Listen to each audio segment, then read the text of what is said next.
Hey guys, today we are installing the Chicco Fit2. This is considered an infant to toddler seat. It is rear facing only. It maxes out at 35 pounds, 35 inches, or less than 1 inch above the head on the headrest. And there are some interesting things about this seat, so we'll go through them as we go. So I want to start with showing where the recline level is. It's right here, so you pop your foot out. And then there's, I believe I found 4 reclines. For my car, I want no recline though, that's what works. All right, to do my latch install, I'm going to pull up on my latch release, which is this orange button right here, and pull my latches out of the side right here. Okay, so because of the way this is, it can be a little bit difficult, especially when they're still in there tight. Once you get one out though, it's a little more simple. All right, then I'm just gonna give myself all the slack I can by pulling all the way out. And then I'm gonna take my adapter in. So it kind of looks like a stapler. You want the fat part up and you click it on. And then you do the same thing on the other side. And then sit it against the seat and pull. And then you store your excess in the little hole. Give it a handshake side to side. I might want it a little tighter. That actually was less than 1 inch. But anyway. Side to side, front to back, doesn't move really hardly at all. All right, so now that I have it in, we're gonna talk about, there is an anti-rebound bar. Check that there's not 20% overhang, which there is not. There's like just under 1 inch, which is not 20% of the size of the base. So enough of the base is making contact with the seat. There are and my level. We wanna always check our levels, the bubbles in between my lines. Now there are 2 stages with this seat. So right now I have it in stage 1 so I can get to my recline handle and everything, but I want to show you stage 1 is from 4 pounds. So once baby is born, this would be usable at this level. Okay, so the headrest would probably be like way down here, a newborn in there, but you can use it for the life of the seat at this recline. That is your choice. And then recline 2, make sure you check out my review video on YouTube for this seat. But recline 2 is for 9 months and up, crawling or walking as minimum. So if they're crawling and not walking, that's perfectly fine. And 15 pounds minimum is when you can put it on stage 2. And that makes it a little bit more like a convertible seat. So see how, there we go. Got it in. So see how it sits up more. You may want to, a lot of people leave it in the car at this point, so you just put your handle back either here or down, so the headrest can go all the way up, because you cannot move the handle when the headrest is all the way up. But a lot of people would, just use it as a convertible seat. It's installed, you put them in the car, and then they're ready to go. And this is usable until 24 months. So that is a cool aspect about the seat, as long as your kid has not hit one of the other maxes. That it makes it a convertible seat in the base. This is not true of baseless. But you can still, at this age, if they're 1.5 and they still fit all the other maximum, or are under all the other maximums, you can take it out and you can still, there we go.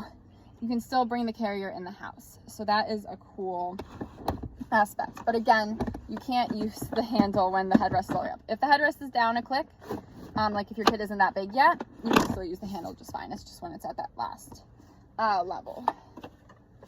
Now I'm gonna put my carrier out of the way and I'm gonna show you how to do the seatbelt install. So I'm gonna actually put it back at stage 1, because you can move that when it's installed. And you're gonna wanna be able to get to the recline foot if you need to adjust it for different vehicles. So pull. What you can do is you can release this, pull the whole seat back, undo your latches, press your button, store them in when they're not in use, so they're not hanging out. Okay, tighten it, store your excess in the little hole for it. Now, I'm going to take my seatbelt and I'm going to run it through here, across here, and through here. And there are these gray lock-offs on both sides. They're right here. Okay, and they are, you're going to put your shoulder belt locked off through it. So, check my recline. Everything looks good still. I'm going to put my seatbelt up, across, and down, and I'm going to buckle it. Once it's buckled, I'm going to tighten it so the lap belt lays flat against the seat, and then I'm going to put my shoulder belt in the lock off. And then it's not locked, it's just hanging loose up here. All right, side to side, front to back, doesn't have more than 1 inch of movement. I'm not like yanking on it or anything. I'm just testing with the shake of like a handshake, or the strength of a handshake. I'm not testing out here, I'm testing at the belt path, preferably with your non-dominant hand. And that is the seatbelt install for the base. And I would, again, you can put your carrier in on stage 1. If the baby's older and you want to use stage 2, you just move that, put the carrier in on that, and it's installed. Okay, so I'm going to undo my seatbelt, unclick it, take my base out, and I'm going to get my carrier. Now we are going to do the baseless install. Now, this has multiple options for baseless install. However, it's going to be at newborn recline for baseless install.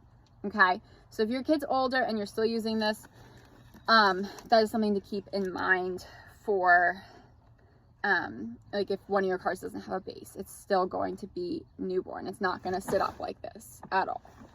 Okay, so on the side here, it shows you all the options of baseless install, and there's a level line. There's one on my side too. My side happens to be in Spanish, this happens to be the English side.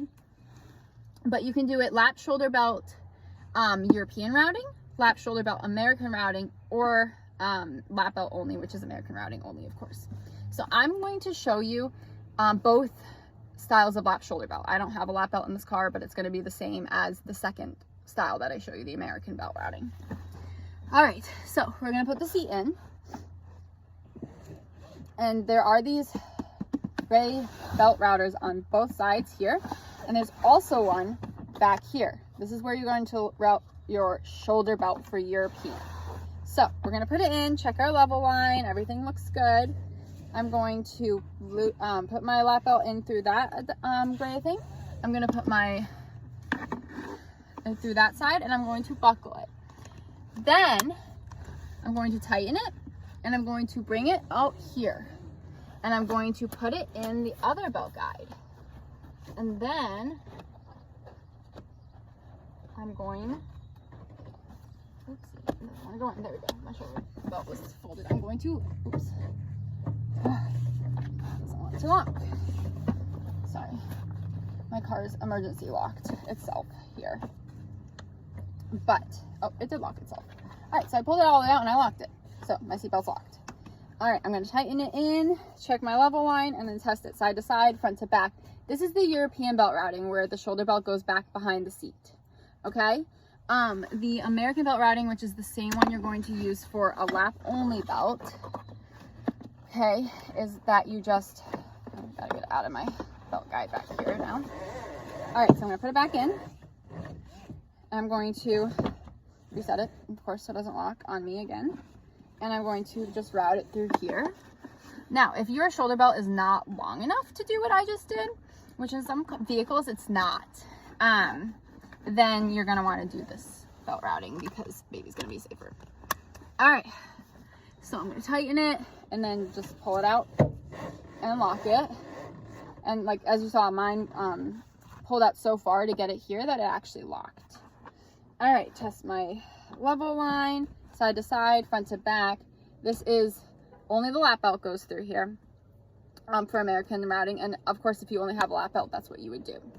Make sure you know where your seatbelt locks. So if it locks at the latch plate, this is what would lock. If it locks up here, obviously, same thing as what happened with mine. And again, your shoulder belt may not be long enough to go around the back. So this is what you would have to do. But if it is, that can be an added layer of protection for, or security for you for the seat, but the seat allows both options depending on your needs. And this is the Chicco Fit2. It is an infant to toddler seat, rear facing only. And I'm Sarah, and I'm a CPST who reviews car seats to help make your search easier.